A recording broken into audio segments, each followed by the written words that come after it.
waqti heer sare oo ka socda wadamada taageera urur goboleedka IGAD ee loo yaqaano IGAD Partners Forum oo ay wehelinayaan wasiirka arrimaha dibadda iyo iskaashiga caalamiga ee Somaliland Dr. Maxamed Cabdilaahi Cumar iyo wasiirka qorsheynta qaranka Dr. Saad Cali Shire ayaa ka soo degay madaarka magaalada Berbera iyagoo ka soo kicitamay Hargeysa waxaana halkaasi ku soo dhaweeyay barasaabka gobolka Saaxil Maxamuud Cali Saleebaan maayirka magaalada Berbera Cabdalle Maxamed Cali iyo maariyaha dekedda Berbera Axmed Yuusuf Dirir waana wafdigaasi loo diyaariyay gaadiid iyadoo loo galbiyay dhinaca dekedda Berbera oo ay booqasho kooban ku tageen intii ay halkaasi ku joogeen booqashadana waxa warbixin kooban halkaasi ka siiyay maariyaha dekedda Berbera Axmed Yuusuf Dirir oo ka warbixiyay dekedda iyo qaybaheeda ay kala dhiseen dalalka Ruushka iyo Mareykanku.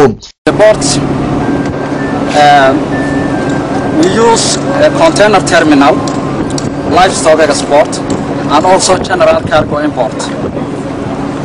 For the future, we hope it will be separate, these three ports. وكرنا وزيرك وزارة arrimaha dibadda iyo iskaashiga caalamiga Dr. Maxamed Cabdilaahi Cumar warramay hoon Cable TV ayaa sheegay in wafdigani ay Somaliland kala shaqeyn doonaan dhinacyada horumarka iyo taageerada guulaha qarankani ka gaadhay buuli dawladnimada.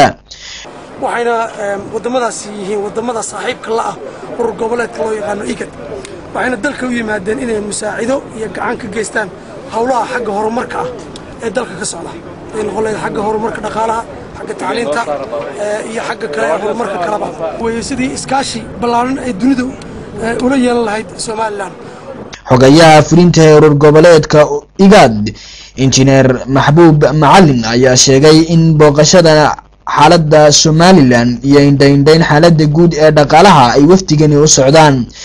booqashada wafdigani ayay dalka ku joogeen hal maalin iyagoo galinkii hore dhinaca caasimadda ku soo qaatay galinkii dambana dhinaca magaalada Berbera isla markaana dalka ka dhoofay. Cabdikariim Saciid Saalax, telefishanka caalamiga Home Cable TV, Berbera.